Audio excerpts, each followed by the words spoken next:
नमस्ते. तुम्हाला माहिती आहे का, कोणी रागावून सोबत सोडली तरी चालेल, पण सोबत राहूनच कोणी दगा दिला हे मात्र सहन होत नाही. तुम्हाला कधी असं वाटलंय का, की कोणी स्पष्टपणे दूर गेलं तर दुःख होतं, पण तरीही मन समजून घेतं, कारण तिथे प्रामाणिकपणा असतो. पण जेव्हा कोणी सोबत राहून, हसून बोलून, विश्वास जिंकून आणि मागूनच दगा देतं, ते सगळ्यात जास्त तोडतं.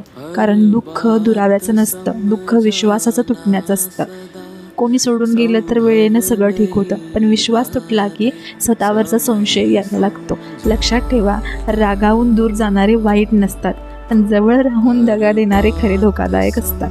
म्हणून नात्यांमध्ये लोकांच्या शब्दांपेक्षा त्यांच्या कृतींवर विश्वास ठेवा, कारण साथ देणं सोपं असतं, पण खरी साथ निभावणं कठीण असतं. धन्यवाद.